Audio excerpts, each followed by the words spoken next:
Bonjour à tous et bienvenue sur ma chaîne La Bibliothèque d'Emilia. Aujourd'hui on se retrouve pour parler d'un sujet brûlant, dirais-je, si j'ose dire même, puisque je vais vous parler du livre avec des dragons. Si jamais vous avez regardé mon annonce du Magicarium Books Challenge, qui est le challenge littéraire que j'ai lancé pour juin-juillet, vous verrez qu'il y a une catégorie avec des dragons, puisque c'est un challenge sur une école de magie qui a un thème d'études tous les ans.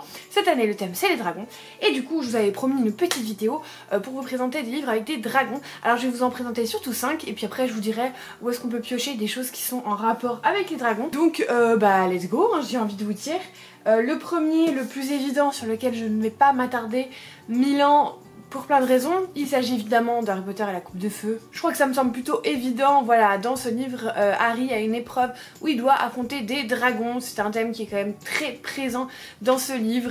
Bref, tout le monde connaît Harry Potter. Moi personnellement j'avais adoré ce tome, je me rappelle l'avoir lu quand j'étais toute petite au bord de la piscine. D'ailleurs à l'époque les livres n'étaient pas très qualitatifs, puisque je me rappelle qu'ils s'étaient littéralement décomposés dans mes mains alors que je ne faisais que le lire, et que depuis toujours je suis hyper précautionneuse avec mes livres. Donc vraiment c'était pas ma faute, mais ce livre je me rappelle qu'il s'était complètement détaché dans mes mains et que je l'avais lu d'une traite presque pendant toute une après-midi. J'avais été là comme ça, j'avais envie de connaître la suite.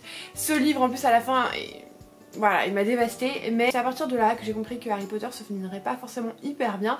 Bref, c'est un classique, voilà. Il y a des controverses sur l'autrice, je ne cautionne absolument pas ses propos, je tiens à le redire, voilà. Mais Harry Potter c'est une œuvre qui fait vraiment partie de moi depuis des années, j'ai grandi avec. Bref, j'en parlerai pas plus. On va continuer avec les adaptations cinématographiques, puisque j'ai très envie de vous proposer de lire Le Trône de Fer de George R.R. Martin. Peu de gens ont vraiment lu les livres, surtout après avoir regardé la série, mais je vous jure que ça vaut le coup. Déjà, il y a énormément plus de détails, et puis, contrairement à l'idée reçue, ça se lit hyper bien. Vraiment, je m'attendais à ce que ce soit hyper compliqué, hyper lourd. En fait, finalement, il y a plein de dialogues, l'écriture est plutôt légère, et moi, j'ai pas du tout trouvé que c'était vraiment, voilà, lourd et difficile de rentrer dedans. J'ai trouvé que c'était plutôt très fluide. Alors évidemment ça aide de connaître l'univers, de connaître les marcheurs blancs, de connaître les alliances politiques entre les Stark, les Lannister, les Tyrell et tout ce petit monde qui gravite autour des royaumes des 7 couronnes évidemment, mais j'ai été agréablement surprise de voir à quel point c'était facile de lire cette œuvre. Donc voilà, si jamais ça vous tente, alors moi j'ai une édition qui coûte un peu cher, qui est illustrée, d'ailleurs elle est magnifique, vous avez de très jolies pages d'illustration.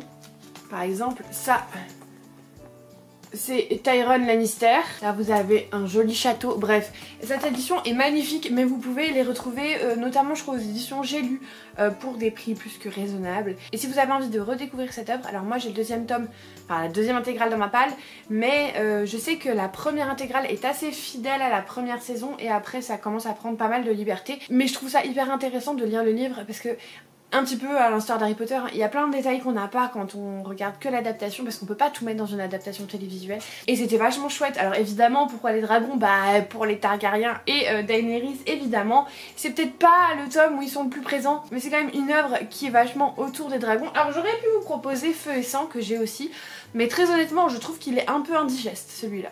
En fait c'est récité comme un livre d'histoire, c'est quelqu'un qui vous raconte une histoire et du coup il y a très peu de dialogue, c'est très lourd, la mise en page est pas ouf.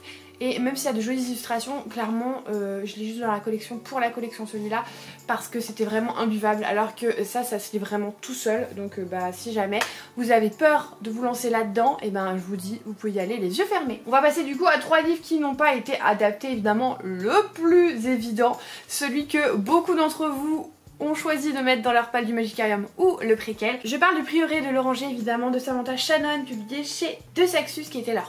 Wouh, tellement lourd qu'il m'en tombe des mains, qui était leur première parution, hein, tout simplement, à l'époque où le relié ne se faisait pas. C'est donc un des premiers reliés du marché. Alors, un des premiers, je ne m'y connais pas assez dans l'édition pour vous attester que c'est le premier, mais je sais qu'avant ça, ça se faisait pas trop, et ils ont lancé quand même quelque chose, hein, quoi qu'on en dise de Saxus, ils ont quand même aidé à amener les reliés. Alors, on voit qu'ils savaient pas trop ce qu'ils faisaient, hein, parce que le livre est déglingué alors que je n'ai lu qu'une fois. Et que je suis hyper précautionneuse. Ma petite fierté, c'est de l'avoir fait dédicacer par Samantha Shannon, qui est d'ailleurs vraiment quelqu'un de hyper sympa. Donc si jamais elle repasse en France, je vous invite très fortement à aller à sa dédicace.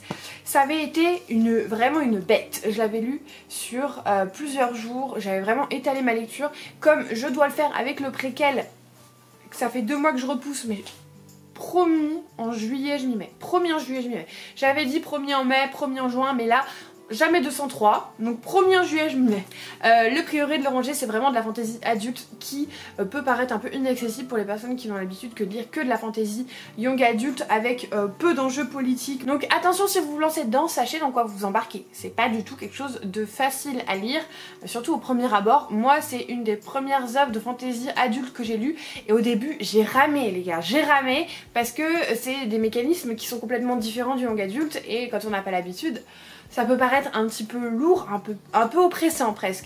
Mais je vous jure que ça vaut le coup, c'est vraiment une œuvre qui est incroyable. On est dans un rénome avec différentes localisations, différents personnages qui vont avoir, comment dire, une importance dans le récit et qui vont à la fin finir par se croiser. Voilà, c'est quelque chose de très presque pas contemplatif, mais où l'histoire et la présentation du monde et des personnages prend une énorme place. C'est pour ça que je vous dis que c'est parfois un peu long. C'est une belle bête, hein, elle doit faire 1000 pages. Presque 987 pour être très exact. Donc voilà, c'est une très belle bête, mais franchement ça vaut le coup. Je peux que vous le conseiller. Alors ce ne sont pas techniquement des dragons, ce sont des wyrm. Bref, mais c'est pareil, c'est juste qu'ils crachent pas du feu. En gros, dans mes souvenirs je crois. Bref, ce sont quand même des créatures qui ressemblent fortement à des dragons. Pour moi ça c'est comme un dragon. C'est de la même famille. Voilà, donc ça compte, vous inquiétez pas. Moi je vais vraiment essayer de dégommer le préquel parce que j'ai très envie de relire du Samantha Shannon, ça fait longtemps, j'aime beaucoup ce qu'elle fait et franchement, si jamais vous n'avez pas peur de vous lancer dans la fantaisie adulte, je vous le conseille.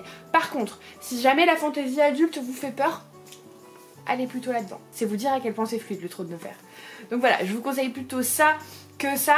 Si jamais vous préférez le YA et que la fantaisie adulte ça vous paraît un peu trop lourd pour vous, ça c'est un peu lourd, c'est un peu voilà, concret, ça puise, ça vient explorer le monde. Alors moi j'adore ça, mais ça conviendra pas à tout le monde. Un livre qui a énormément de popularité et moi j'adore cette saga, il s'agit de 6 couronnes écarlates. Alors évidemment le dragon est plus présent dans La Promesse du Dragon, mais il est quand même là dans 6 couronnes écarlates. 6 couronnes écarlates, c'est une réécriture de conte des 7 signes je crois, à la sauce un peu asiatique, et on va suivre Shiori qui est une jeune fille qui découvre un jour que sa belle-mère peut faire de la magie et du coup sa belle-mère décide de lui jeter un sort ainsi qu'à ses frères et en fait elle va les transformer en grues, donc elle va être condamnée au silence et va s'exiler dans la campagne environnante jusqu'au moment évidemment où elle va rencontrer des personnes qui vont l'aider à continuer sa quête pour annuler la malédiction. C'est une saga que j'adore, j'ai lu les 2 tomes de la duologie mais j'ai le préquel qui m'attend très sagement, donc je vous ai pas encore fait de saga en série. Ça viendra parce que je compte le dire très rapidement. En tout cas, c'est vraiment une saga que je ne peux que vous conseiller. C'est hyper doudou, c'est très Disney-esque. On est vraiment sur une ambiance conte, que ce soit dans la plume, dans la beauté, dans la douceur, mais aussi dans le style de narration et en fait la trame générale de l'histoire, avec la morale. Voilà, on est vraiment très ancré dans ces codes de conte et moi j'adore. Donc je ne peux que vous conseiller si vous l'avez pas encore découvert. 6 couronnes écarlates, ça pour le coup, pour ceux qui ont un petit peu peur des livres un peu gros ou des livres de fantaisie adulte, c'est parfait pour vous. Il fait 450 pages en grand format, en anglais, donc il doit faire 500 pages en français je pense. 500 pages mais aéré. Voilà, ça se lit vraiment très facilement. Enfin moi je l'ai lu en anglais facilement, donc je suppose qu'en français ça se lit encore plus facilement. Vraiment je peux que vous le conseiller. C'est une très chouette œuvre. Et enfin le dernier livre dont je voudrais vous parler, c'est un livre que j'ai mis dans un top du premier trimestre. C'est un livre que je n'avais pas vu venir, je ne pensais pas l'apprécier autant et pourtant il m'a laissé un très bon souvenir. Il s'agit de Damsel d'Evelyn Sky, chez Stardust. C'est un livre qui va parler d'une jeune fille qui s'appelle Elodie, qui en fait va se marier avec le prince d'un royaume hyper riche, alors qu'elle vient d'un royaume où il galère en fait à faire pousser les plantes, où tout le monde est dans la famine, dans la pauvreté, et du coup en échange elle va avoir plein d'argent pour son royaume. Donc elle se dit bon ok, je ne l'aime pas, je ne le connais pas, mais je fais mon devoir. Que là tout va bien, sauf qu'en fait ce qu'elle ne sait pas, c'est que dans ce royaume, pour la prospérité, il y a un rituel qui veut que tous les ans ou toutes les générations, je ne sais plus, parce qu'il y a une différence entre le film et le livre à ce niveau-là. 3 princesses sur 3 nuits soient sacrifiées au dragon qui vit dans le cratère d'un espèce de volcan, grotte, on sait pas trop. Et du coup c'est comme ça que Evelyn va être jetée dans l'antre du dragon et va devoir trouver un moyen de s'en sortir par elle-même. Et c'était vachement chouette. C'était vachement chouette parce que déjà je pense que le fait qu'il n'y ait pas de romance, oh mais c'est tellement rafraîchissant. J'aime bien la romance hein, mais j'en ai marre d'en voir partout. J'en ai marre que ce soit le centre de l'histoire dans tout ce que je lis. C'est hyper agaçant, sachant que avant en fait vous aviez vraiment fantasy, romance. Et maintenant en fait avec la romantécie, j'ai l'impression que tout ce que je lis c'est à propos d'une histoire d'amour. Et je vous avoue que bien que j'aime ce procédé narratif, j'ai pas envie d'en voir à toutes les sauces. Donc là c'était hyper rafraîchissant, c'était trop cool. On a vraiment Elodie qui va se débrouiller par elle-même, qui va galérer, qui au début va faire des erreurs et qui va apprendre de ses erreurs pour en fait tout simplement échafauder un plan qui va se servir aussi de l'âme des anciennes princesses via un procédé un peu particulier que je vous laisserai découvrir. Et donc il y a un esprit un peu de sororité, il y a aussi un esprit d'acceptation de la différence de l'autre qui est traduit dans le fait que Elodie va apprendre la langue des dragons pour parler aux dragons, bien qu'ils veuillent la tuer. Mais du coup il y a vraiment ce côté où elle va apprendre et connaître en fait son adversaire pour essayer de le comprendre. Et ça j'ai trouvé ça hyper bien fait. Vous avez un lexique à la fin avec tous les mots, ce que ça veut dire en langue des dragons. Ce point là n'est pas représenté dans le film, c'est pour ça que je trouve que le film est vraiment en dessous, parce que ce point là est très important dans le livre et je le trouve génial. Et donc il y a vraiment ce côté, voilà, on apprend à connaître l'autre, on apprend à connaître sa langue, ce qu'il fait. Alors certes c'est un dragon, mais je trouvais l'image vachement belle, surtout vu la fin, mais je vous en dirai pas plus. Bref, c'est vraiment un livre que j'ai beaucoup aimé. Et pour le coup lui il fait sans le lexique, hein, parce que quand même 334 pages, donc vraiment je pense que celui-là c'est pour ceux qui aiment pas les grosses briques. Vous pouvez y aller les yeux fermés. C'était vraiment chouette et j'ai été très étonnée de ce livre, j'en attendais rien du tout. Et finalement il est apparu sur mon top 3 du premier trimestre de l'année. Comme quoi, parfois on a des bonnes surprises et je suis très contente de l'avoir découvert. Alors évidemment, il y a aussi plein d'autres livres où je peux vous donner des références de dragons. Le Sorceleur tome 1, il y a une nouvelle qui parle d'un dragon.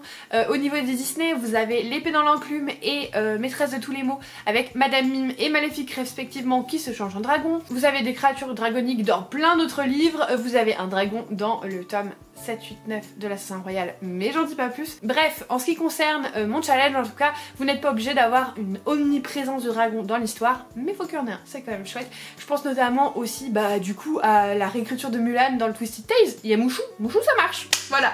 Donc j'espère que vous aurez apprécié cette vidéo. Moi personnellement, j'ai acheté Solid and Burn de Camilla Cole, publié chez Hachette Roman. Manon et Marie l'avaient lu, il me semble qu'elles avaient eu un plutôt beau retour dessus. Il me faisait envie. Je sais que c'est pas le meilleur, mais il me faisait très envie. Je vous spoil du coup le book haul de juin, mais je me le suis procuré parce que j'avais très envie de le découvrir. Et sinon évidemment j'essaierai de lire Un jour de nuit tombée de Samantha Shannon, puisqu'il y a des créatures dragoniques. Bref, vous aurez compris. Sans parler évidemment des dragons. Je l'ai oublié mais il est tellement évident. Voilà, on arrive à la fin de cette vidéo, j'espère qu'elle vous aura plu. Si vous êtes toujours là, n'hésitez pas à mettre un petit emoji dragonnet. Évidemment, je suis très contente aussi, petite parenthèse, j'ai beaucoup de personnes qui ont participé à la journée spéciale pour gagner un dragon, enfin un bébé dragon, le 12 juin, le jour de mon anniversaire.